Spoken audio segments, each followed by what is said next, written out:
হঠাৎ করেই গরম হয়ে উঠছে মাটি, খুঁড়তেই বেরিয়ে আসছে ধোঁয়া, জুতা পরেও দাঁড়ানো যাচ্ছে না রাস্তায়। অজানা এই তাপ নিয়ে বাড়ছে আতঙ্ক। পানি ঢালার পরও মিলছে না সুরাহা। অস্বাভাবিক এই তাপ নিয়ে স্থানীয়দের মাঝে বাড়ছে কৌতূহল। শনিবার হঠাৎই স্থানীয়রা লক্ষ্য করেন স্বাস্থ্য কমপ্লেক্সের প্রাঙ্গণের একটি বৈদ্যুতিক খুঁটির কাছের মাটি অস্বাভাবিকভাবে উত্তপ্ত হয়ে উঠেছে। প্রায় 50 ফুট জায়গা জুড়ে অনুভূত হচ্ছে উত্তাপ, বাড়ছে ধীরে ধীরে। জুতা পরেও দাঁড়ানো যাচ্ছে না রাস্তায়। স্থানীয়রা জানান, মাটির নিচ থেকেও উঠছে প্রচণ্ড তাপ। প্রায় 20 ফুট খোঁড়ার পরও বেড়েই চলেছে তাপ, বের হচ্ছে ধোঁয়া। আতঙ্কিত হয়ে ফায়ার সার্ভিসে খবর দেন তারা। ফায়ার সার্ভিস এসে পানি ছিটিয়ে তাপ কমানোর চেষ্টা করলেও সঙ্গে সঙ্গে শুকিয়ে যাচ্ছে পানি। কুটির গোড়া দিয়ে ধোঁয়া বের হচ্ছিল আর কি। তো ব্যাপারটা প্রথম আমি ওই ফায়ার সার্ভিসকে জানাই এবং বিদ্যুৎ অফিসে জানাই আর কি, যে পল্লী বিদ্যুৎ।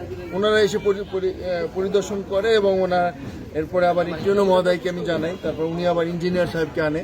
সবাই মিলে এখানে মাটি গর্ত করে দেখা যায় যে ভিতর থেকে উত্তপ্ত ধোঁয়া বের হচ্ছে এবং মাটি খুব গরম, মাটি স্পর্শও করা যায়, এত গরম আর কি।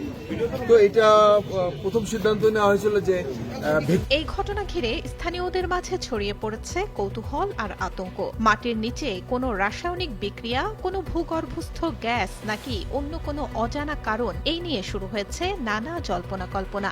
ঘটনাস্থলে ভিড় করছেন অসংখ্য মানুষ। প্রচুর পরিমাণ তাপ, মানে পিচ ঢালার উপরে জুতা নিয়ে দাঁড়ালে জুতা শুদ্ধ গরম হয়ে যেতেছে। ফায়ার সার্ভিস জানায়, 2 দিন ধরে ওই জায়গার মাটি উত্তপ্ত হয়ে রয়েছে। পানি দিয়ে ঠান্ডা করার চেষ্টা করা হলেও কাজ হয়নি। না কমলে তাপের উৎস ও সম্ভাব্য ঝুঁকি নির্ণয়ে প্রয়োজনীয় ব্যবস্থা নেবে প্রশাসন। মূলত কালকে রাত্র থেকে, আমরা রাত্র আসছিলাম এখানে, আমরা সংবাদ পাই যে এখানে মাটি গরম হয়ে গেছে, একটা ভাব উঠতেছে। তাই খবর পেয়ে আমরা আমাদের এক ইউনিট নিয়ে ঘটনাস্থলে আসি। এসে দেখি যে এখানে একটু মাটি গরম এবং কিছু পাকাও গরম ছিল।